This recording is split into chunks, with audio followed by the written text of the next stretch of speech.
الحمد لله وحده والصلاة والسلام على من لا نبي بعده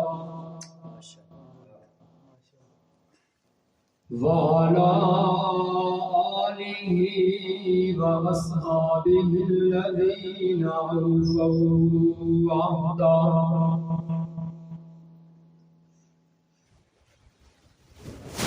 الذين هم مفاتيح الرحمة ومصابيح الغرر. أعوذ بالله من الشيطان الرجيم.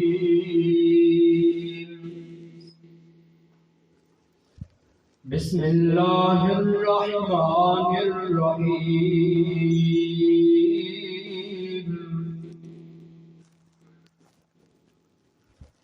لو أنزلنا هذا القرآن على جبل لرأيته خاشعا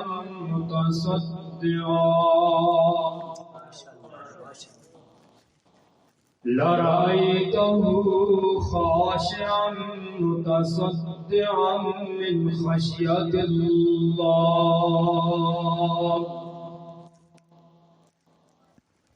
صدق الله مولانا العظيم.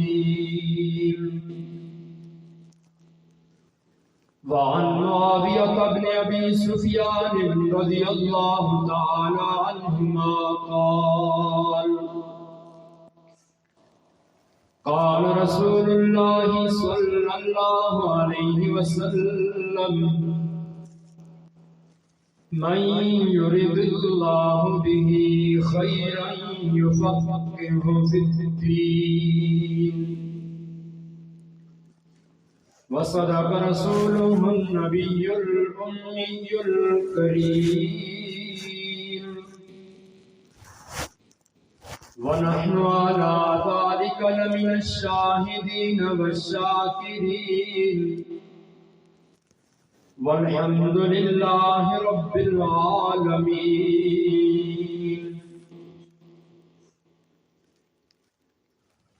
تعریف اس خدا کی کہ جس نے سارا جہاں بنایا. تعریف اس خدا کی کہ جس نے سارا جہاں بنایا. یہ زمین بنائی، یہ آسمان بنایا. آب رواں کے اندر مچھلی بنائی تو نے، پھر اس مچھلی کے تیرنے کو آب رواں بنایا. امید لاکھ ہے لیکن بڑی امید ہے یہ. امید لاکھ ہے لیکن بڑی امید ہے یہ کہ ہو سکانے مدینہ میں میرا نام شمار. جیوں تو ساتھ سگانے حرم کے تیرے پھروں، مروں تو کھائیں مجھ کو مدینہ کے مرغ اور مار. عبادت کی نیت سے ذوق اور شوق کے ساتھ، محبت کے ساتھ، عقیدت کے ساتھ درود پاک. اللهم صل على محمد وعلى آل محمد كما صليت على إبراهيم وعلى آل إبراهيم إنك حميد مجيد. اللهم بارك على محمد وعلى آل محمد كما باركت على إبراهيم وعلى آل إبراهيم إنك حميد مجيد. انتہائی واجب الاحترام قابل اعزاز و تکریم حضرات، علماء کرام، محترم بزرگوں اور عزیز دوستوں، آج 26 رمضان المبارک 27ویں شب آپ کی اس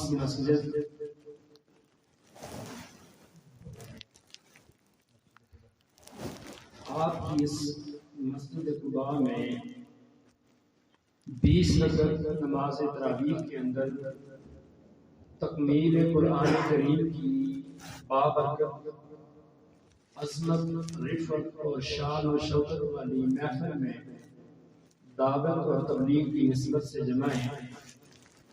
رب العالمین کے حضور دعا گو ہو کہ رب تعالی ہمارا مل بیٹھنا محض اپنی رضا کے لیے قبول اور منظور فرمائے۔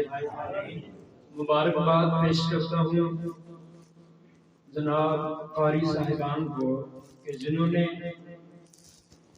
اللہ کا کلام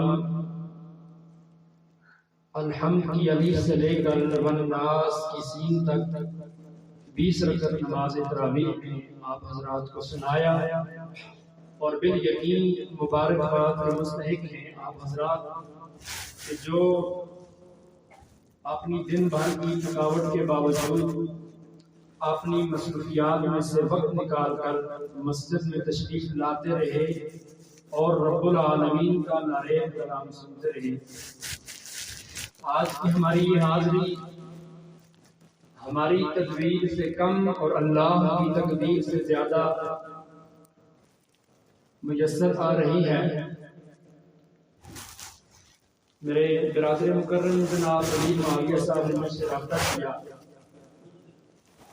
اس 27ویں شب ہمیں ریالہ سے الکوٹ کے لیے آپ اگر دے دیں۔ حضرت سے میں نے عرض کیا کہ یہ شب میں پہلے سے طے کر چکا ہوں اور مجھ سے حضرات نے رابطہ کر لیا ہے عطر شیشہ مانسرہ کے لیے۔ گزشتہ سال بھی وہی پر تھا تو حضرت کا اصرار تھا، اور بالخصوص حسنین ممتاز احمد صاحب زیدہ مجد ان کی پرخلوص دعوت جسے میں ٹھکرا نہ سکا اور آپ حضرات سے مخاطب ہونے کا شرف حاصل کر رہا ہوں۔ چادر اگر اتار دیں اور تھوڑا تھوڑا قریب آ جائیں تو انشاءاللہ بس مختصر سی بات ہوگی، اور انشاءاللہ العزیز امید کرتا ہوں کہ آپ میری بات سمجھ رہے ہیں۔ ایکٹنگ کا آدمی نہیں ہو جاتا، بس سادی سی بات ہوتی ہے میری۔ قرآن مجید یہ اللہ کا کلام ہے، اللہ کا کلام ہے، اور اسے کلام اللہ ہونے کے ساتھ ساتھ یہ شرف بھی حاصل ہے کہ یہ اللہ کی جلالت کا نمائندہ ہے، یہ اللہ کی جلالت کا نمائندہ ہے۔ اور خود حق تعالی شانہ نے قرآن کریم کے اندر ارشاد فرمایا لو انزلنا هذا القرآن على جبل، اگر ہم اس قرآن مجید کو کسی مضبوط پہاڑ کے سینے پہ نازل کر دیتے لرأيته خاشعا متصدعا من خشیت اللہ، تو آپ ملاحظہ فرماتے وہ مضبوط پہاڑ اس قرآن کے بوجھ کو برداشت نہ کر سکتا، ریزہ ریزہ ہو جاتا۔ دوسرے مقام پہ فرمایا اِنَّا عَرَضْنَا الْأَمَانَةَ عَلَى السَّمَاوَاتِ وَالْأَرْضِ وَالْجِبَالِ، ہم نے اس امانت کو، قرآن کریم کو آسمان و زمین اور پہاڑوں پر پیش کیا۔ هل تحملونها، آپ اسے برداشت کر لو گے؟ فَأَبَيْنَ أَن يَحْمِلْنَهَا، آسمان و زمین اور پہاڑ اس قرآن کے بوجھ کو اٹھانے سے انکاری ہوئے۔ فَحَمَلَهَا الْإِنسَانُ، ایک خاص انسان نے اس قرآن مجید کو سینے سے لگا لیا کہ ارض و سما کہاں تیری وسعت کو پا سکے، ارض و سما کہاں تیری وسعت کو پا سکے، میرا ہی دل وہ ہے کہ جہاں تو سما سکے۔ جب آسمان و زمین اور کئی مضبوط پہاڑوں نے اس قرآن کے بوجھ کو اٹھانے سے انکار کیا تو رب العالمین نے اپنی تخلیق کا شاہکار اس دنیا میں مبعوث فرمایا۔ اللہ نے اپنی تخلیق کا شاہکار اس دنیا میں مبعوث فرمایا۔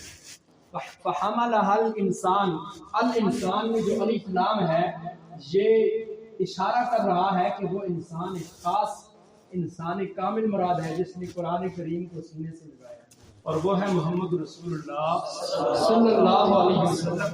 الف الف مرہ بعدد کل ذرہ کما تحب و ترضى۔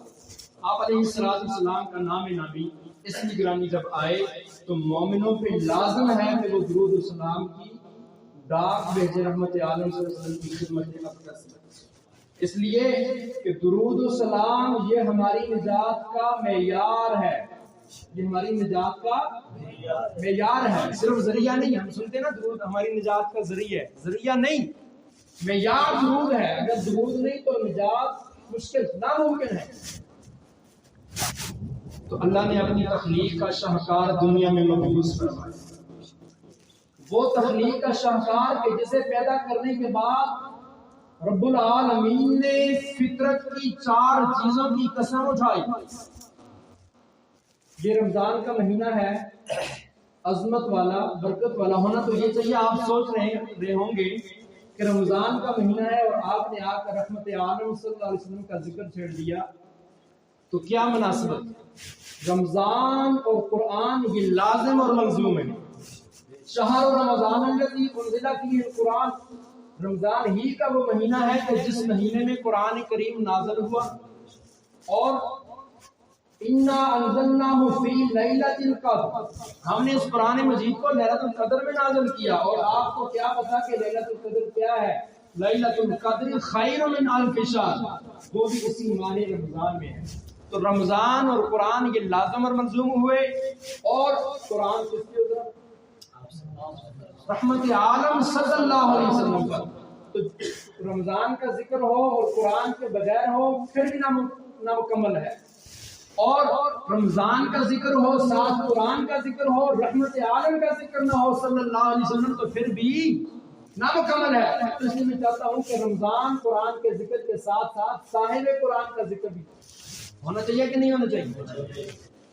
تو اللہ نے اپنی تخلیق کا شاہکار دنیا میں بھیجا، جسے پیدا کرنے کے بعد اللہ نے قسمیں اٹھائی۔ ہم نے کہا تھا کہ اللہ تو قسمیں اٹھائے گا تو ہم مانیں گے، کہا تھا کسی نے؟ نہیں، کسی نے نہیں کہا کہ الہ العالمین تو قسمیں اٹھائے گا تو ہم مانیں گے تیرے محبوب کو، کسی کے کہنے پر نہیں، فرق محبت میں اللہ نے قسم اٹھا کر فرمایا والتین والزیتون وطور سینین وہذا البلد الامین، مجھے تین کی قسم، زیتون کی قسم، طور سینا کی قسم، اور شہر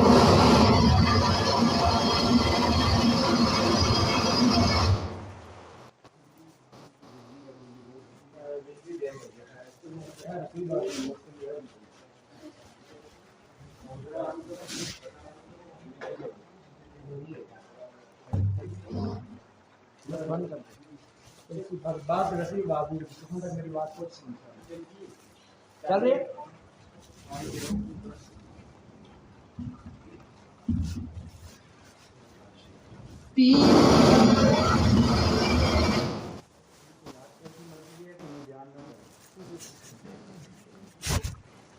فرمایا تین کی قسم، زیتون کی قسم، طور سینا کی قسم، اور شہر امین مکہ کی قسم۔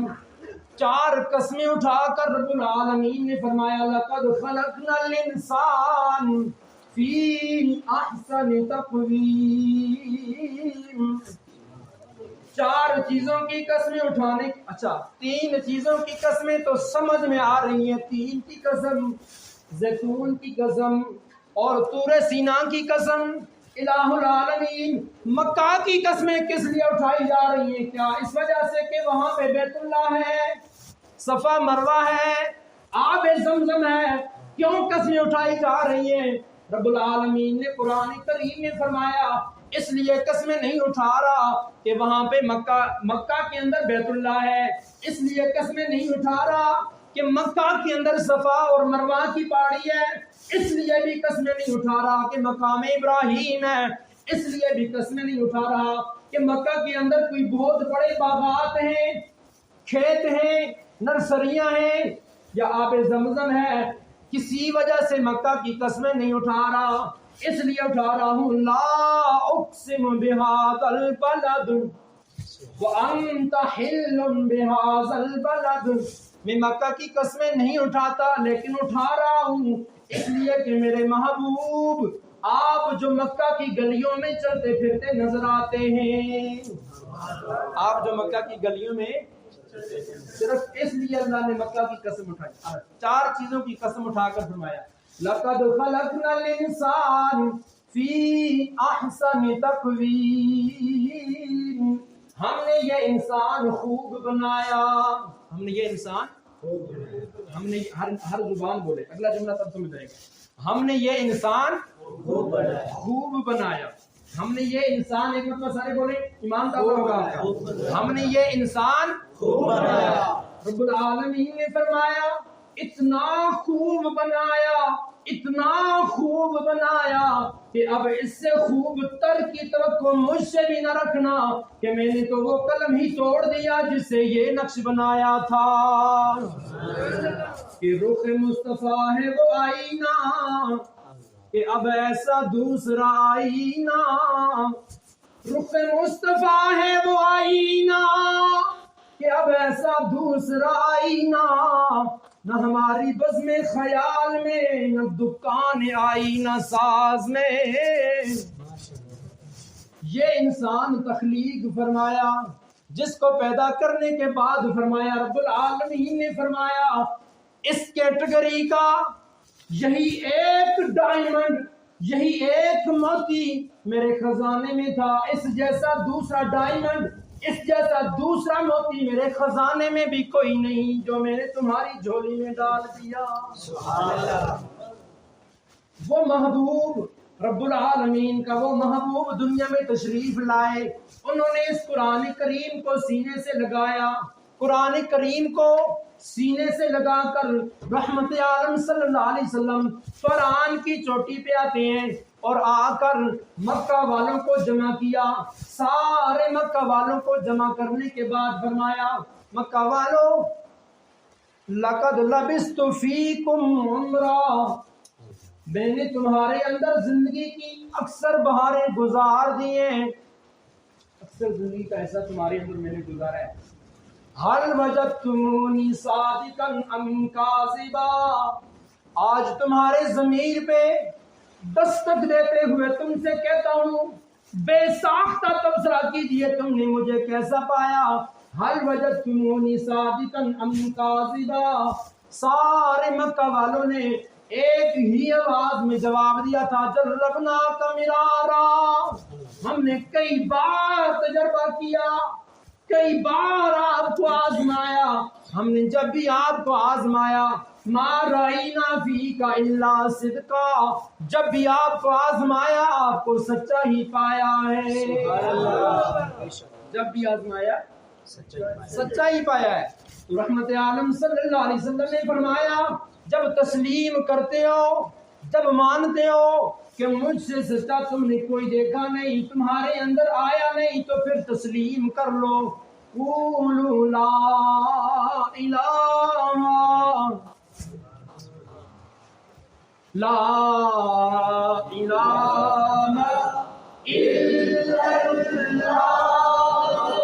لا الہ الا اللہ لا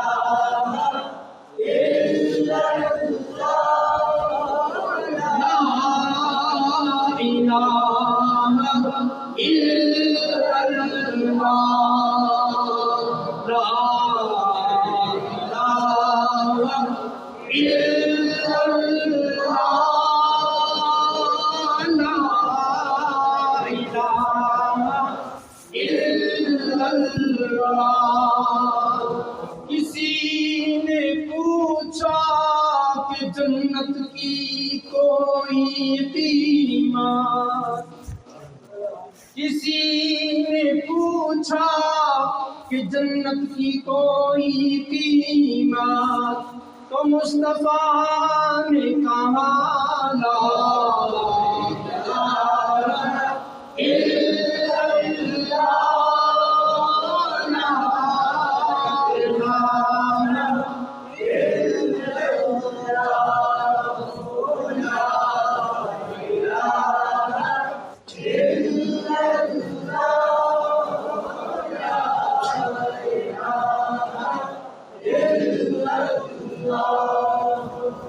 یہ دور پھر سے براہیم کی تلاش میں ہے علامہ اقبال نے کہا کہ یہ دور پھر سے ابراہیم کی تلاش میں ہے جبکہ اب کوئی دوسرا ابراہیم نہیں آ سکتا ختم نبوت کی صدِ سکندری ہے اب آپ کے بعد کوئی نبی آ سکتا ہے نہیں میرے پیر و مرشد علامہ سید عبد المجید ندیم شاہ صاحب نور اللہ مرکزہ فرمایا کرتے تھے میں ترمیم کی درخواست کرتا ہوں اقبال سے کہ اس شہر میں ترمیم ہونی چاہیے اور ترمیم بھی پیش کرتا ہوں ایسی ترمیم کہ اگر اقبال سن لیتا تو جھوم اٹھتا کیا اب ابراہیم کوئی نہیں آ سکتا سنیے ترمیم سنیے فرماتے ہیں یہ دور پھر سے کسی شبیر کی تلاش میں ہے شبیر کون ہے کسی کو پتہ ہے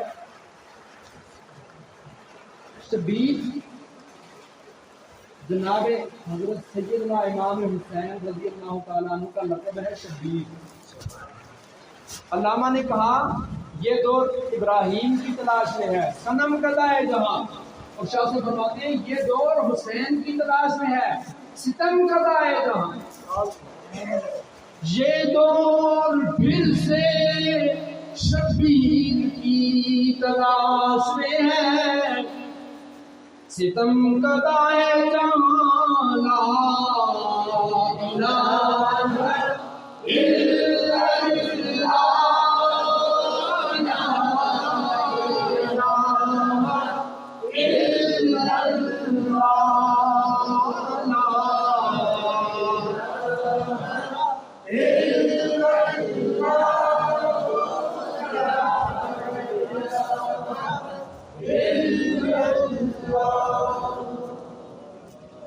اگرچہ بت ہیں جماعت کی آستینوں میں پارٹیوں کے بت علاقائیت کے بت لسانیت کے بت قومی تعصب کے بت وہ بت جو اسلام نے توڑے تھے آج ہماری ہوس نے پھر بنا ڈالے اور اقبال نے کہا تھا کہ براہیمی نظر پیدا بڑی مشکل سے ہوتی ہے براہیمی نظر پیدا بڑی مشکل سے ہوتی ہے ہوس چھپ چھپ کے پہلو میں بنا لیتی ہے تصویریں آج ہماری ہوس نے ہمیں تباہ و برباد کر کے رکھا اگرچہ بت ہیں جماعت کی آستینوں میں مجھے ہے حکم اذان لا الہ الا اللہ لا الہ الا اللہ لا الہ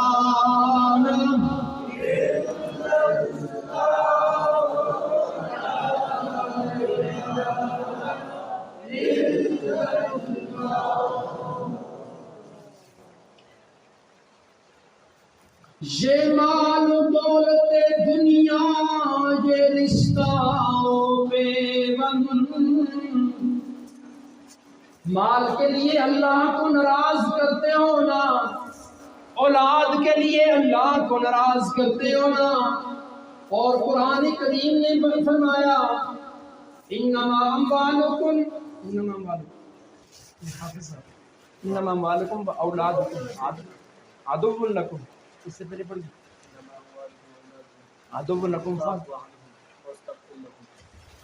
انما اموالکم و اولادکم عدو لکم، یہ مال و دولت یہ اولاد یہ تو تمہاری دشمن ہے، یہ تو تمہاری دشمن ہے۔ بیٹا انتظار کرتا ہے کہ بابا کسی طرح دنیا سے جائے، جان چھوڑے، چرپائی سے اٹھے اور ہم تقسیم کریں، چھڑتا ہی نہیں چرپائی نو بابا، کہتے ہیں کہ نہیں؟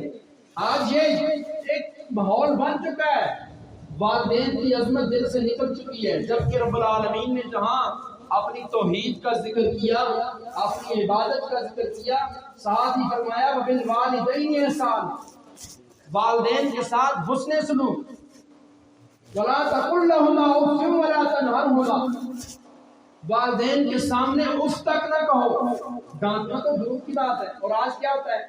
تو کہ بتا جی ترجمہ تو پڑھی ہوئی ہے، کوئی پتہ اس معاشرے میں آتے اس دور میں کچھ نہیں چل سکتے، وہ تو سدا اور دور کہتے ہیں کہ نہیں کہتے؟ اور یہ سب سے بڑی ناکامی کی بنیاد ہے، سب سے بڑی ناکامی کی، جن والدین نے تجھے یہاں تک پہنچایا، تجھے ڈوب کر مر جانا چاہیے ان والدین کے سامنے زبان چلاتے۔ یہ مال و دولت دنیا یہ رشتہ پیوند، بتان وہم گمان، اقبال نے بھی انہیں خیالی پلاؤ کہا، بتان نے وہم و گمان کے بت کہا ہے، مال اور دولت اور اس کو اولاد کو۔ اور اللہ نیک اولاد عطا فرمائے، نیک اولاد کی نفی نہیں ہے۔ اللہ سے جب اولاد مانگی جائے تو ساتھ یہ ضرور کہا جائے کہ الہ العالمین نیک اور صالح اولاد عطا فرمائے۔ کون سی اولاد؟ اذا العبد، جب بندہ مر جاتا ہے، ان کا تاخل الا ثلاث، اس کے سارے اعمال جو دنیا میں جاری تھے ختم، تین باقی بچ جاتے ہیں، ان میں ایک ولد صالح، نیک اولاد اگر اس کی ہے پیچھے، وہ اس کے لیے صدقہ جاریہ ہے، نیک اولاد اس کے لیے دعا کرے گی، ایصال ثواب کرے گی، کوشش ہوگی اس کے لیے صدقات خیرات کی۔ او علم ينتفع بھی، یا پیچھے کوئی آپ نے شاگرد چھوڑ گیا، کوئی کتاب لکھی ہے، کوئی اچھا راستہ ہے، کوئی علم کا راستہ، وہ علم جس سے لوگوں کو نفع ہو رہا ہے۔ او صدقہ جاری، یا کوئی صدقہ جاریہ کا کام کیا ہے، کوئی مسجد بنا دی ہے، کوئی راستہ بنا دی ہے، کوئی پانی کا انتظام کر دیا ہے۔ تو نیک اولاد اس کی تو تعریف آئی ہے حدیث میں اور اسلامی تعلیمات کے اندر، لیکن اللہ آج کل کے بگڑی ہوئی اولاد سے بچائے، بگڑی جس نے والدین کی زندگی آرام کی ہوئی ہوتی ہے۔ بوڑھا والد گھر میں اس لیے نہیں آتا کہ بیٹے کی جھڑک سنے گا، اور اس عمر میں سفید اس کی ابرویں سفید ہو چکی، وہ جناب وہ پردیس میں زندگی گزار رہا ہے، صرف اس لیے گھر نہیں آتا کہ بیٹے کی باتیں نہیں برداشت ہوتی۔ اللہ ایسی اولاد سے ہمیں نجات عطا فرمائے، اللہ اولاد صالحہ عطا فرمائے۔ یہ مال و دولت دنیا یہ رشتہ پیوند، بتان وہم گمان، لا الہ الا اللہ، لا الہ الا اللہ، لا الہ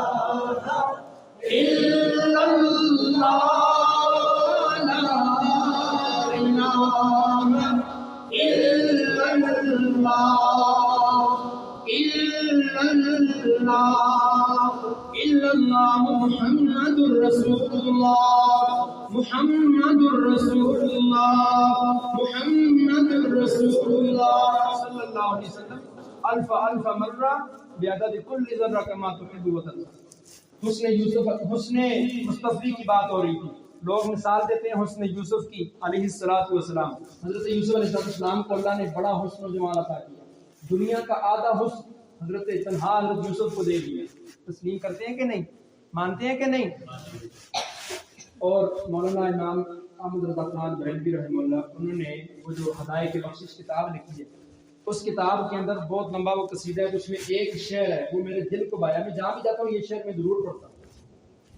فرماتے ہیں کہ حسن یوسف پہ کٹی مصر میں انگشت زنا،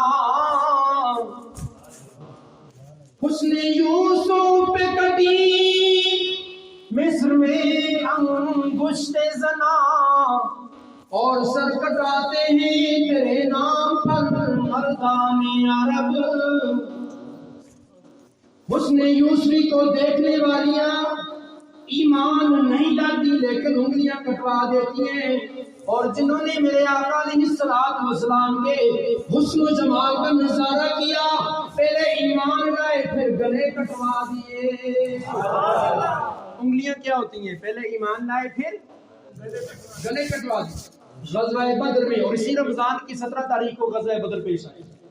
غزوہ بدر میں سیدنا عبد الرحمن بن عوف رضی اللہ تعالیٰ عنہ عشرہ مبشرہ میں سے ہیں. یہ صحابی رسول، بڑا مقام ہے اس صحابی رسول کے کا، بڑے جلیل القدر صحابی رسول ہیں. فرماتے ہیں میں اپنے سفر کا جائزہ لے رہا تھا، اپنے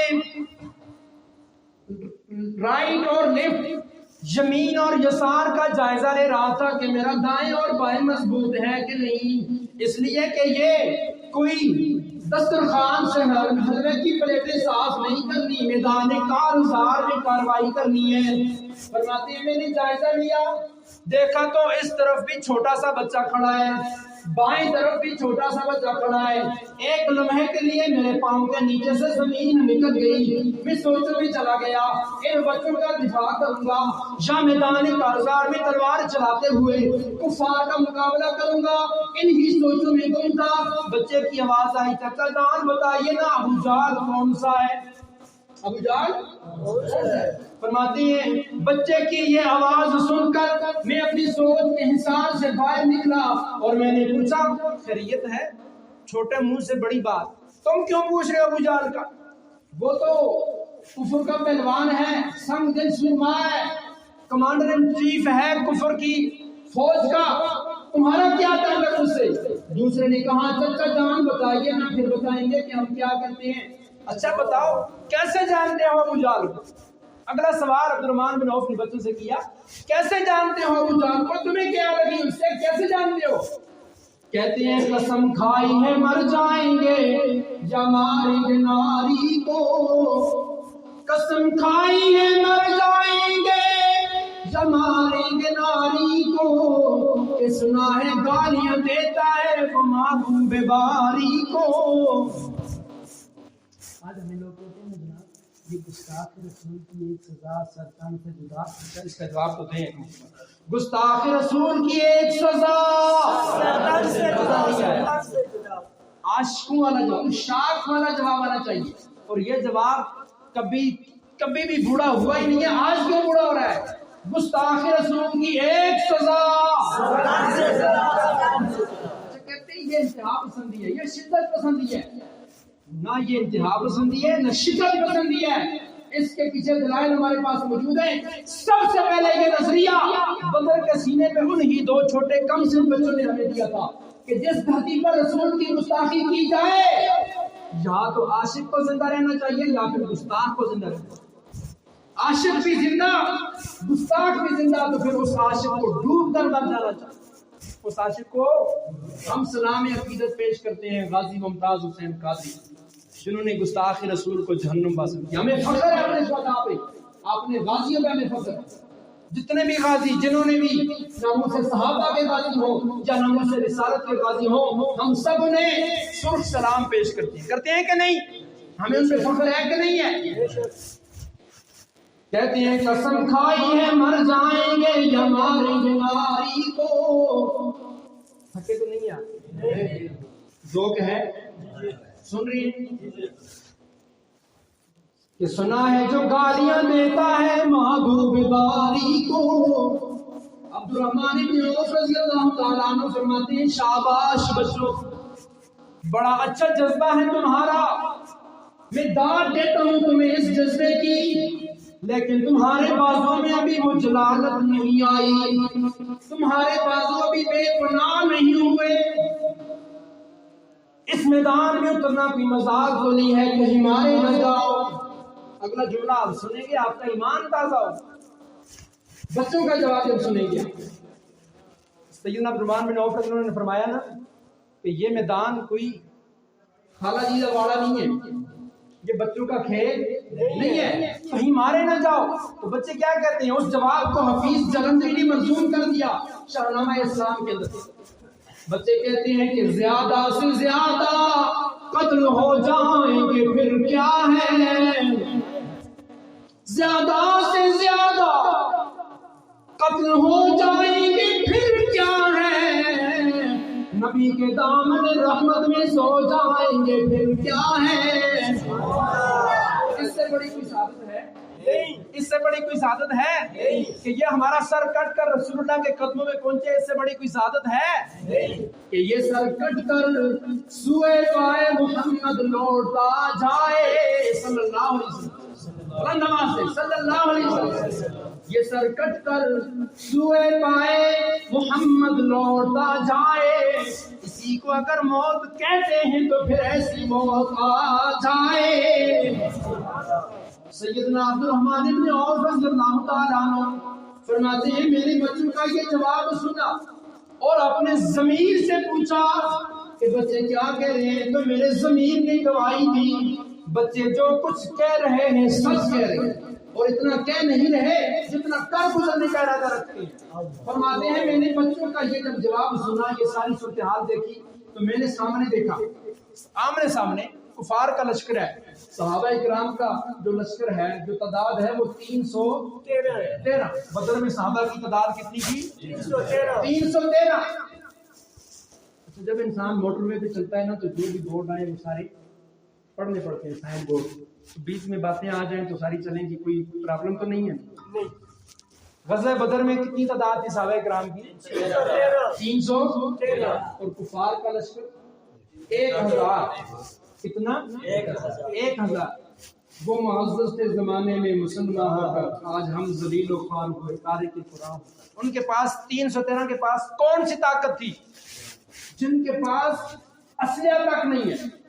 گھوڑے 313 افراد ہیں اور گھوڑے بالکل گنے چنے. اونٹ ہیں سواری کے لیے، لیکن آپ کو معلوم ہونا چاہیے کہ میدان جنگ میں اونٹ پہ بندہ نہیں چل سکتا. اونٹ پہ صرف راستے میں سواری کی جا سکتی ہے، لیکن میدان میں اونٹ پہ جو ہوتا ہے وہ تو سمجھو کہ موت کے منہ میں چلا گیا.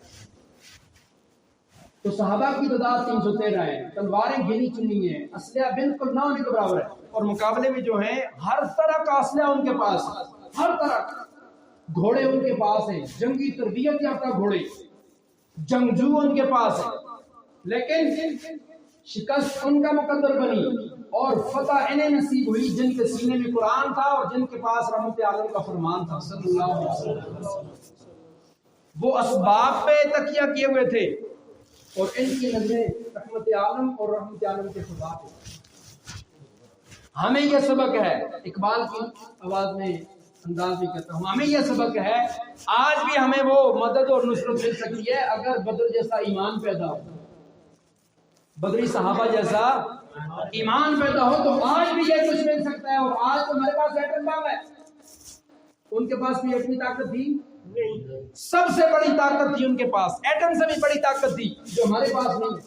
ہم نے سارا تکیہ ایٹم پہ کیا ہوا، اور دل کی دنیا ویران ہو، دل کی دنیا ویران ہو گئی ہے. ضرورت اس بات کی ہے کہ ایک مسلمان کا جو پہلا آسرا اور پہلا سہارا ہے وہ اس کا ایمان بالغیب ہونا چاہیے اور اللہ پہ ہونا چاہیے. اور ہم پہلے ظاہری اسباب کو دیکھتے ہیں، مادی اسباب پہ ہماری نظریں ہوتی ہیں. جب ہر طرف سے ہم جھگڑے جاتے ہیں، بند ہو جاتے ہیں، تو پھر آخر میں کہتے ہیں جی ہون اللہ ہی، ہون اللہ ہی. اور یہی ہماری ناکامی کی بنیاد.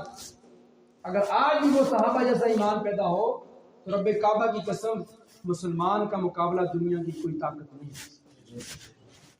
اور جن لوگوں کا یہ ایمان تھا آپ نے اندازہ کر لیا۔ پڑوسی ملک میں دیکھ لیں، دنیا کی 44 نیٹو افواج، بہترین افواج جو اپنے آپ کو سب سے طاقتور کہتے ہیں اور جن کے پاس ہر طرح کا اسلحہ موجود ہے، اور یہاں پر 313 کے نقشے قدم پہ چلنے والے، کھانے کے لیے ان کے پاس خوراک نہیں ہے، جو درختوں کے پتے کھاتے ہیں۔ ان کی میں نے ایسی ویڈیو اور تصویریں بھی دیکھی کہ پاؤں میں پہننے کے لیے جوتے تک نہیں، اور لڑکے سے رہے ہیں دنیا کی سپر طاقت۔ اور آپ نے دیکھا، پوری دنیا نے دیکھا، 20 سال تک انہوں نے ایڑی چوٹی کا زور لگا لیا، وہ انہیں شکست دے سکے نہیں، ان کا ایمان تھا۔ آج ہمارا یہ ایمان بن جائے، رب کعبہ کی قسم ہمیں کسی ایٹم بم کی ضرورت نہیں ہے۔ ہمارا سب سے بڑا ایٹم بم کیا ہے؟ لا الہ الا اللہ، جس نے بدر سے لے کر شاملی کے میدان تک کفار کا وضو توڑا تھا، اور آج بھی ان کا علاج یہی ہے۔ وہ ہمیں مادی دنیا پہ لگا کے ہمیں کمزور کرنا چاہتا ہے، اور کسی حد تک وہ کامیاب ہو بھی چکا ہے۔ سیدنا عبد الرحمن ابن عوف رضی اللہ تعالیٰ عنہ فرماتے ہیں، میں نے بچوں کا یہ جواب سننے کے بعد جائزہ لیا، سامنے دیکھا مجھے ابو جہل نظر آیا۔ میں نے بچوں سے کہا، انگلی کا اشارہ کر کے بتایا کہ بچوں وہ سامنے رہا تمہارا ٹارگٹ، وہ سامنے رہا تمہارا شکار۔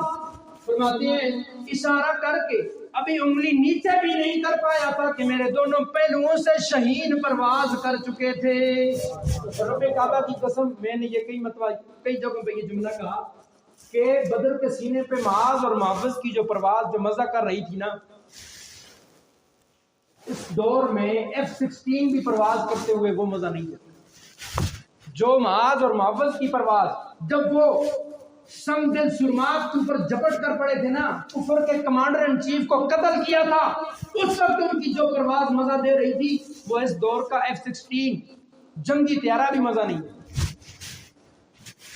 فرماتے ہیں کہ اگلا منظر ہم نے یہ دیکھا، صحابہ کرام دیکھا کہ جنگ شروع نہیں ہوئی ہے۔ جنگ کے اصول ہوتے ہیں، آداب ہوتے ہیں، زجر ہوتا ہے، پہلے پکارا جاتا ہے، اس طرف سے بندہ آتا ہے، اس طرف سے آتا ہے۔ جب بھی شروع نہیں ہے، اچانک ہم نے دیکھا ابو جہل صفوں کو سیدھا کر رہا ہے، یہ دونوں گئے، ایک نے گھوڑے پہ وار کیا، گھوڑا گرا، دوسرے نے گزار ہوا، اور چند لمحوں کے اندر کفر کے اس علماء کو، اس سنگ دل علماء کو، اس ظالم کو، اس فرعون امت کو ان دو ننھے مجاہدوں نے قتل کر کے بتا دیا کہ حقیقی طاقت کس کی ہے، حقیقی طاقت کس کی ہے۔ اچھا اب کیا ہوا سنیے، یہ محض چسکے لینے کے لیے نہ سنے، کانوں کا جو چسکا پورا کرنے کے لیے وہ نہیں، کوشش یہ ہونی چاہیے کہ ہمارا ایمان بنے اور ہم ان صحابہ کرام کے نقش قدم پر چلیں۔ سنیے اور دل پہ ہاتھ رکھ کے سنیے۔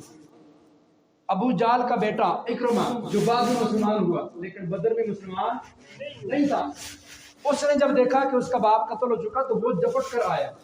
اس نے ایک اس پہ صحابی تھے، چھوٹے کم سے صحابی تھے، ننھے مجاہد، معاذ اور معوذ دونوں بھائی ہیں، ایک پہ حملہ کیا، اس کا بازو کٹ گیا، بازو کٹا، بالکل جسم سے جدا نہیں ہوا، چمڑی تھوڑی سی اٹک گئی، بازو نیچے لٹک رہا ہے ایسے، اور وہ تلوار لے کر جا رہے میدان میں، لاشوں کے لاش گراتے جا رہے ہیں، لیکن اب اپنا بازو وہ راستے میں رکاوٹ بن رہا ہے۔ بازو کٹا ہو، زخمی ہو تو انسان کیا کر سکتے ہیں، لیکن جان بچانے کے لیے لڑنا بھی تو ہے، اپنا ہی بازو وہ رکاوٹ بن رہا ہے۔ تو انہوں نے مجھے اور آپ کو یہ پیغام دیا کہ رسول اللہ صلی اللہ علیہ وسلم کے گستاخوں کے تعاقب میں جاتے ہوئے اگر آپ کے جسم کا اپنا حصہ بھی رکاوٹ بنے نا، اسے اپنے پاؤں کے نیچے رکھو اور کھینچ کر دور پھینکو۔ حضرت معاذ نے اپنا بازو پاؤں کے نیچے رکھا، کندھے کا جھٹکا دیا، بازو ٹوٹا، نیچے لگا، دوسرے ہاتھ سے تلوار لی اور میدان میں اپنے جسم کا وہ حصہ بازو کے ساتھ برداشت نہیں جو رائے خدا میں جہاد سے روکے، جو رائے خدا میں جہاد سے روکے، وہ جسم کے ساتھ وہ حصہ بھی برداشت نہیں۔ اچھا اب اگلی منظر دیکھیں، یہ سارا منظر رسول اللہ صلی اللہ علیہ وسلم اپنے خیمہ مبارک سے یہ سارا منظر دیکھ رہے۔ انہوں نے جب دیکھا یہ کارنامہ سر انجام دیا، پیچھے پلٹ کر دیکھا، ہوتا ہے نا داد دینے کے لیے، بچے جب کوئی کام کرتے ہیں اپنے بڑوں سے دیکھتے ہیں کہ بڑے ہماری تعریف کرتے ہیں کہ نہیں، خوشی ہوتی ہے بچوں کو۔ پیچھے پلٹ کر دیکھا تو رحمت عالم صلی اللہ علیہ وسلم کے چہرہ انور پر مسکراہٹ تھی۔ ہائے ہائے، کتنے خوش نصیب ہیں جنہوں نے رحمت عالم کی مسکراہٹ جیتی، جنہوں نے رحمت عالم کی مسکراہٹ جیت لی، حاصل کر لی۔ پیچھے پلٹ کر دیکھا، آپ صلی اللہ علیہ وسلم نے ایک جملہ ارشاد فرمایا جو میرے لیے آپ کے لیے لالہ عمل ہے۔ فرمایا شاباش افرا کے بچوں. کس کے بچوں؟ میں نے حدیث کے وقت گردانی کی، تلاش کیا کہ یہ افرا کون ہے. مجھے حدیث میں ملا کہ یہ کسی مرد کا نام نہیں تھا، ان بچوں کی ماں کا نام، ان بچوں کی ماں کا نام تھا. باپ کی طرف نسبت کر کے شاباش نہیں دی کہ عرب میں تو باپ ویسے بھی بہادری کی مثال ہوا کرتا تھا. رحمت عالم نے مجھے اور آپ کو یہ خاموش پیغام دیا کہ جن کی ماں افرا جیسی ہوگی ان کے بیٹے معاذ اور محبت جیسے بنے. جن کی ماں افرا جیسی ہوں. اچھا بات آئی تو بات کرتا جاؤں. رمضان کا مہینہ ہے، نسبتوں والا ہے، اور ہماری نسبتیں اتنی نسبتیں ہیں کہ ہر طرف ہماری نسبت ہے. 3 رمضان کو خاتون جنت سیدہ فاطمہ الزہرا رضی اللہ تعالیٰ عنہا کی وفات کا دن ہے، تو رمضان میں ان کا ذکر ہونا چاہیے کہ نہیں ہونا چاہیے؟ حضرت فاطمہ رضی اللہ تعالیٰ عنہا خاتون جنت ہیں، جنت کی عورتوں کی سردار ہیں. یہ اعزاز کم ہے؟ کوئی کم اعزاز ہے؟ ابد الاباد ہمیشہ کے لیے اعزاز ہے، بہت بڑا اعزاز ہے. دنیا کے اعزاز سنیے کہ حضرت علی رضی اللہ تعالیٰ عنہ کی اہلیہ ہیں، ان کا حرم ہے، ان کی زوجہ مطہرہ ہیں. یہ اعزاز کم ہے؟ شیر خدا کی بیوی ہونا یہ کم اعزاز ہے؟ نہیں ہے، بہت بڑا اعزاز ہے. کم نہیں، بہت بڑا اعزاز ہے. جنتی نوجوانوں کے جو سردار ہیں حضرت حسن اور سیدنا امام حسین، ان کی والدہ مطہرہ ہیں. یہ اعزاز کم ہے؟ اور سب سے بڑا اعزاز جسے میں سب سے بڑا اعزاز کہتا ہوں وہ ہے کہ خود رحمت للعالمین صلی اللہ علیہ وسلم کے لیے رحمت ہے. بیٹی رحمت ہے کہ نہیں ہے؟ ہاتھ کھڑے کریں جن کے گھر میں بیٹی ہیں. اللہ تعالیٰ آپ کی بیٹیوں کو سلامت رکھے، پاک دامن رکھے اور ان کے نصیب اچھے کرے. کوشش کریں کہ اپنی بیٹیوں کو صحابہ کرام اور امہات المومنین کے نقش قدم پر چلائیں گے، ان جیسی تعلیم دیں گے انشاءاللہ. کریں گے نا انشاءاللہ. میری اپنی 2 بیٹیاں ہیں، اللہ تعالیٰ سب کی بیٹیوں کو سلامت رکھے، اللہ تعالیٰ سب کی بیٹیوں کے نصیب اچھے فرمائے. تو بیٹی رحمت ہے. بیٹی کیا ہے؟ رحمت. اور سیدہ اور آپ صلی اللہ علیہ وسلم پوری دنیا کے لیے، کائنات کے ذرے ذرے کے لیے رحمت للعالمین ہے، اور ان کی بیٹی ان کے لیے رحمت ہے. یہ کوئی کم اعزاز ہے؟ اتنا بڑا اعزاز. ہمارے ملک میں ایک چھوٹا سا سٹار لگ جاتا ہے نا، چھوٹا سا خاتون اول جسے کہتے ہیں، تو جناب اس کے نوکر چاکر پروٹوکول دنیا حیران رہ جاتا ہے. اور وہ ہوتا بھی کتنے دنوں کے لیے؟ چند سال گنے چنے، 5 سال 3 سال، 5 بہت کم کسی نے پورے کیے 3 سال میں چلتا کر دیتے ہیں خاتون اول کو اور اس کے شوہر کو. تو وہ پھولے نہیں سماتے، نوکروں کی بارش ہوتی ہے، لائن ہوتی ہے، لمبی قطار ہوتی ہے، اور جہاں تک کہ اپنے ہاتھ سے نوالا اٹھا کے منہ میں نہیں ڈالتے. اور سیدہ کا اتنے بڑے بڑے اعزازات جو میں نے گنوائے، اور گھر کے اندر حالت کیا ہے سنیے. گھر کے اندر چکی خود چلا رہی ہیں. حضرت فاطمہ الزہرا نام لینا آسان ہے میرے دوستوں کہ ہم حضرت فاطمہ کے ماننے والے ہیں. ان کے سے بن کر تو دکھاؤ، ان کے نقش قدم پر چل کر تو دکھائیں. ہم چکی چلا رہی ہیں، اپنے ہاتھ سے آٹا پیس رہی ہیں، اور زبان سے قرآن کی تلاوت جاری ہے. ہاتھ چکی چلانے میں مصروف ہے، زبان قرآن کی تلاوت میں مصروف ہے. اور بیٹا رو رہا تھا پنگوڑے میں رکھا ہوا، حضرت سیدنا امام حسین رضی اللہ تعالیٰ عنہ، 6 مہینے کی عمر ہے ان کی، وہ رو رہا ہے. سیدہ چکی کو روکتی ہے، تلاوت کو نہیں روکتی، زبان سے تلاوت نہیں روکتی، تلاوت جاری ہے. چکی روکتی ہیں، اٹھ کر جاتی ہیں، بیٹے کو اٹھا کے لاتی ہیں، اسے دودھ پلانا شروع کرتی ہیں، اسی جگہ پہ بیٹھتی ہیں، بچے کو دودھ پلانا شروع کیا حضرت سیدنا امام حسین کو، اور زبان سے اسی طرح تلاوت جاری ہے. دوبارہ چکی چلانی شروع کر، دوبارہ چکی چلانی. یہی وہ مقام تھا جب سیدنا امام حسین نے وعدہ کیا تھا، میری ماں تو نے دودھ پلاتے ہوئے، چکی چلاتے ہوئے قرآن نہیں چھوڑا تھا، تیرا بیٹا کربلا کے میدان میں بدر پڑھاتے ہوئے بھی قرآن نہیں چھوڑا. جن کی مائیں حسین جیسا فاطمہ جیسی ہو تو بیٹا حسین جیسا بنتا ہے کہ نہیں؟ بنتا ہے کہ نہیں؟ آج کل کی جو مائیں ہیں پھر ان کے بیٹے ابرار الحق جیسے بنتی ہیں، وہ گلوکار اور پتہ نہیں سیاکار کیا سے کیا بدکار بنتے ہیں. ہر کامیاب مرد کے پیچھے ایک عورت کا ہاتھ ہے. سنا ہے کہ نہیں سنا؟ ہر ناکام کے پیچھے بھی عورت کا ہاتھ، ہر ناکام کے پیچھے بھی عورت کا ہاتھ. تو عرض یہ کر رہا تھا کہ ہمیں اپنے بچوں کی تربیت پہ خصوصی توجہ دینے کی ضرورت ہے. یہ دور اتنے فتنے اور فساد کا دور ہے میرے دوستوں. پہلے تو اللہ سے یہ دعا ہو کہ اللہ ہمیں نیک صالح اولاد نصیب فرمائے، پھر اس کے بعد جن کی اولاد ہے ان کی تربیت پہ خصوصی توجہ ہو. اس لیے کہ یہ اگر سے ہمارے گھروں میں تو پیدا ہو گئے، ان کے اخراجات ہم برداشت کر رہے ہیں، لیکن ذہناً انہیں ہائی جیک کر لیا گیا ہے ٹیکنالوجی نے، دشمن کے یہ لڑکے میں آ چکے ہیں۔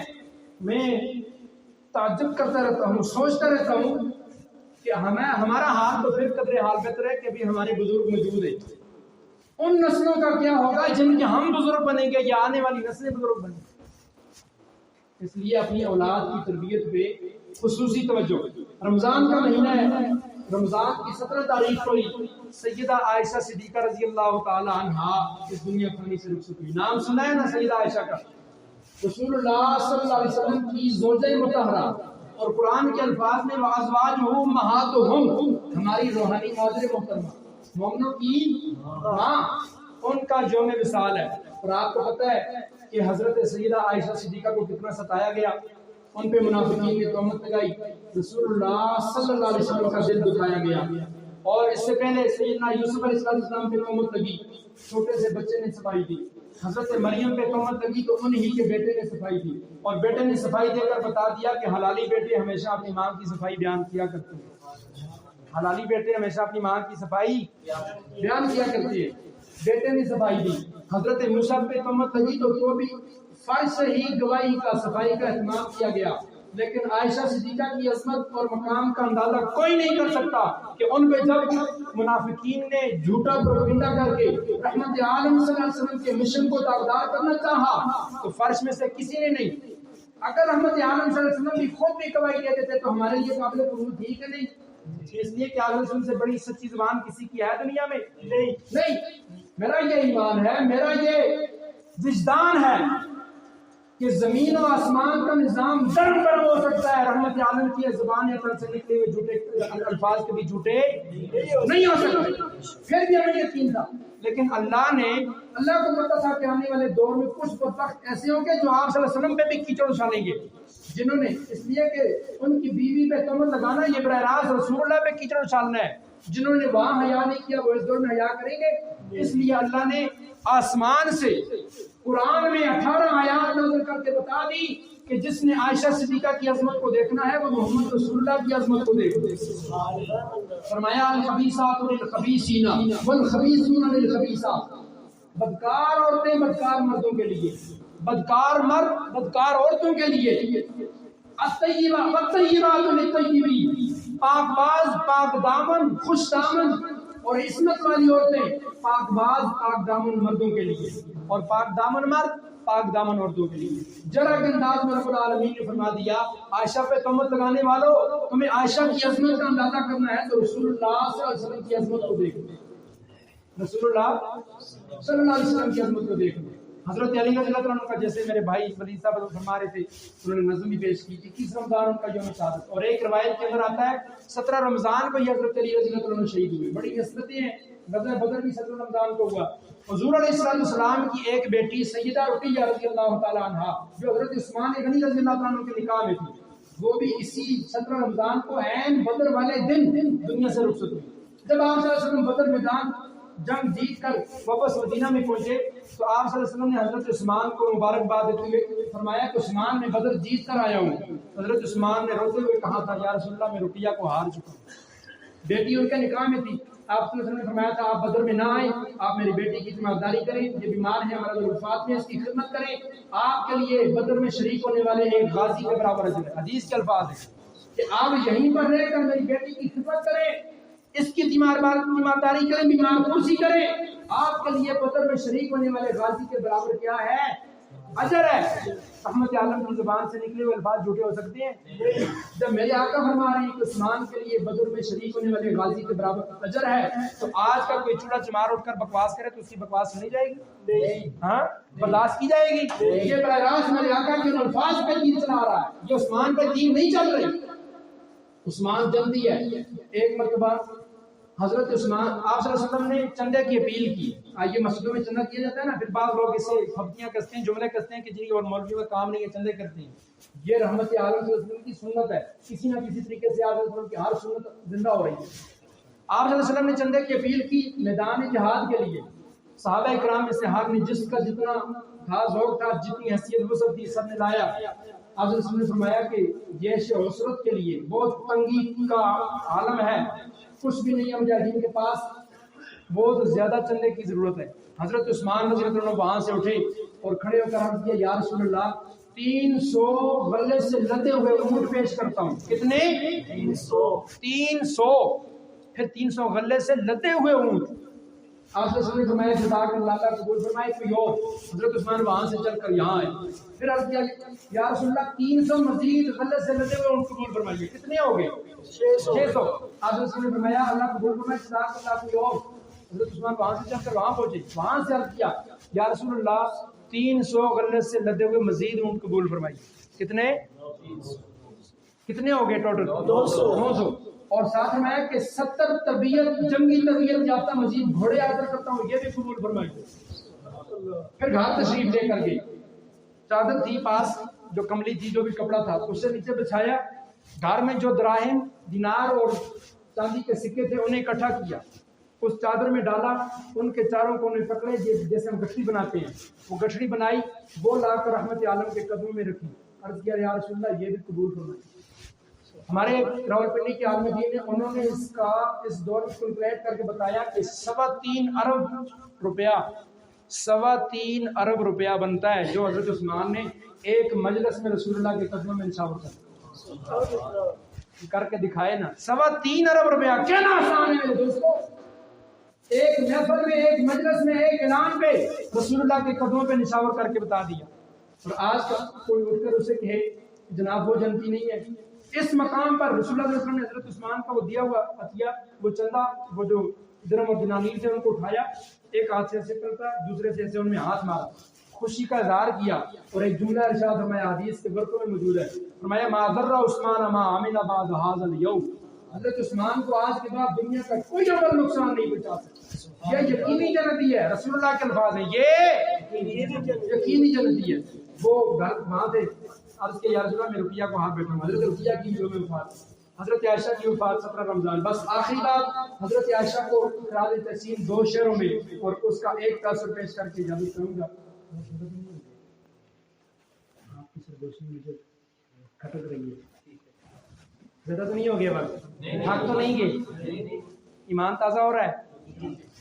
بس آخری بات، حضرت علی رضی اللہ عنہ بڑی مظلومیت کے ساتھ شہید ہوئے، پھر کبھی موقع ملا انشاءاللہ آپ حضرات سے جہاں حاضری ہوئی تو حضرت علی رضی اللہ عنہ کی شان قرآن اور حدیث کی زبانی سناؤں گا۔ لوگ وہ سناتے ہیں کسی کہانیوں کے ذریعے، لیکن ہم انشاءاللہ قرآن اور سنت کے ذریعے سناتے ہیں، اس لیے کہ قرآن اور سنت سے باہر جو ہے اس پہ تو شک ہو سکتا ہے، لیکن جو قرآن اور سنت میں ہے وہ اتھینٹک ہے، اس میں کسی قسم کا کوئی شک و شبہ نہیں ہے۔ کہ موقع ملا تو انشاءاللہ حضرت علی کی شان بھی قرآن کی زبانی انشاءاللہ آپ کے سامنے رکھوں گا۔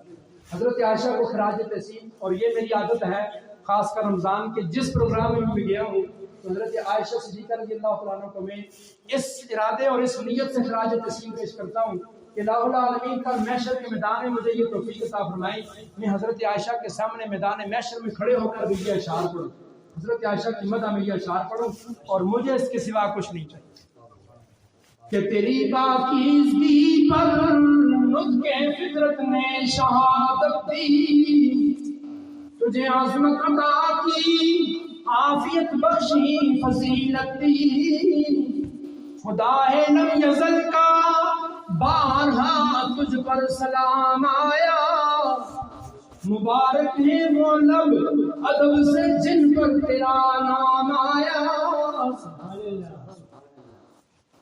اور تیرا حجرہ نظر آیا سامنے گنبد خضرا آ رہا ہے نا، سارے ایک نظر دیکھیں، ہاتھ کھڑے کریں جنہوں نے عمرہ کیا یا حج پہ کیا، اللہ توفیق عطا فرمائے۔ اللہ تعالیٰ سب کو لے کر جائے، اس کے خزانوں میں کوئی کمی نہیں ہے، اس کے خزانوں میں کوئی کمی ہے۔ اور میرا یہ ایمان ہے، میں ایک بات سنا دیتا ہوں، میرا یہ ایمان ہے کہ مال اور دولت انسان کو مکہ مدینہ لے کر نہیں جاتا، جس سے رب بلائے یا محمد مصطفیٰ بلائے وہ جاتا ہے۔ مولانا رومی رحمۃ اللہ علیہ نے اپنی مثنوی میں ایک واقعہ لکھا ہے کہ چھوٹی سی چیونٹی تھی، اس کے دل میں آرزو پیدا ہوئی کہ میں مکہ میں جاؤں۔ چیونٹی کے دل میں، چیونٹی جانتے ہیں نا اپنی زبان کیا کہتے ہیں اسے؟ پیلا۔ پیلا کے دل میں ایک آرزو پیدا ہوئی کہ میں مکہ میں جاؤں، بیت اللہ کا طواف کروں، لیکن چھوٹی سی چیونٹی، راستے میں سمندر، دریا، کیسے جائے؟ لیکن اللہ کو اس کی یہ سچی آرزو پسند آئی، اللہ نے اس کے اسباب پیدا کیا، مسبب الاسباب ہے نا وہ، اس نے سبب بنایا۔ ایک کبوتر کو چیونٹی کے پاس بٹھایا اور چیونٹی کے دل میں بات ڈالی کہ چمٹ جائے اس کے پاؤں سے، تیری فلائٹ یہی ہے۔ چیونٹی کبوتر کے پاؤں سے چمٹ گئی، کبوتر اڑا، فضاؤں کو چیرتا ہوا سیدھا مکہ میں پہنچا، بیت اللہ میں اترا، بالکل خانہ کعبہ کے ساتھ مطاف میں اترا۔ اللہ رب العالمین نے چیونٹی سے کہا کہ اتر جا، تیرے عشق کی منزل آ گئی۔ اب چیونٹی وہاں پہ پہنچی، وہاں پہنچ اس نے مرنا ہی تھا حاجیوں کے قدموں میں، لیکن سچی طرف تھی تو اللہ نے ایک چیونٹی کو وہاں بلا لیا ہے، تو وہ ہمیں نہیں بلائے گا کیا؟ ہماری طرف ہے کہ نہیں ہے؟ اللہ تعالیٰ ہم سب کی حاضری وہاں پر نصیب فرمائے، اللہ تعالیٰ قبول فرمائے۔ تیرا حجرہ امین خاص ہے ذات رسالت کا، کہ بساط عرض پر ٹکڑا یہی ہے باغ جنت کا۔ یہ جو گنبد خضرا نظر آ رہا ہے نا، یہ دنیا میں نہیں ہے، یہ جنت سے آیا ہے۔ کہاں سے آیا ہے؟ جنت سے۔ کہاں سے آیا ہے؟ جنت سے، جنت سے۔ اور بزرگوں نے لکھا ہے، شاید یہ بات آپ پہلی بات سن رہے ہو جو میں بھی سنانے لگا ہوں، میرے بزرگوں نے لکھا ہے کہ جب قیامت کا انقلاب آئے گا، دھرتی کا حلیہ بدل دیا جائے گا، آسمان بھی بالکل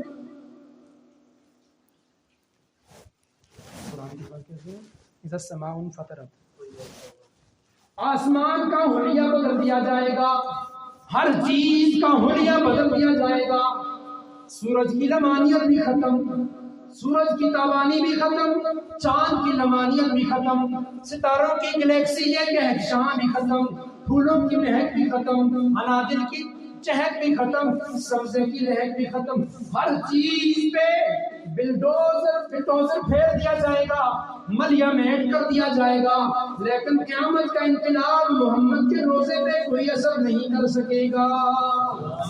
روزہ جس حال میں اب ہے، حشر کے میدان میں بھی اسی حال میں سامنے نظر آتا ہے۔ اور یہ کوئی ہوائی فائرنگ نہیں کر رہا، جنت کی جو نعمتیں ہیں وہ لازوال ہیں، ان پہ فنا نہیں ہے، ان پہ فنا نہیں ہے، ان پہ فنا وہ فانی نہیں ہے، وہ لازوال ہیں۔ تو یہ جو روزہ رسول ہے صلی اللہ علیہ وسلم، یہ حضرت عائشہ کا گھر تھا کسی دور میں، اسی کمرے میں رحمت عالم صلی اللہ علیہ وسلم کی قبر مبارک بنی ہے، جس کمرے میں حضرت عائشہ رہتی تھی، جس حجرے میں، تو یہ جنت سے آیا ہے، یہ جہاں سے، اور وہ اس طرح کہ ہر انسان کو اللہ نے خمیر اٹھایا ہے، کہاں سے؟ مٹی سے۔ اللہ نے انسان کا خمیر مٹی سے اٹھایا، اور ہمارا یہ ایمان ہے کہ رحمت عالم صلی اللہ علیہ وسلم کا خمیر جس مٹی سے اٹھایا گیا وہ جنت سے لائی گئی۔ وہ کہاں سے لائی گئی ہے؟ وہ جنت سے لائی گئی ہے، اور اسی جنت والی جگہ پہ، اور یہ بھی کہ اللہ کے رسول نے فرمایا کہ کوئی بھی نبی جس مٹی سے پیدا کیا جاتا ہے اس کی تدفین بھی اسی جگہ پہ ہوتی ہے۔ تو یہ مزید مضبوط ہو گیا، مستحکم ہو گیا کہ آپ علیہ وسلم کی تخلیق اسی مٹی سے ہوئی تھی، وہیں پہ مدفون ہے، اور یہ مٹی جنت سے لائی تھی۔ اور میرا یہ ایمان ہے کہ رسول اللہ صلی اللہ علیہ وسلم کا روزہ مبارک یہ جنت سے بھی اعلیٰ ہے، یہ جنت سے بھی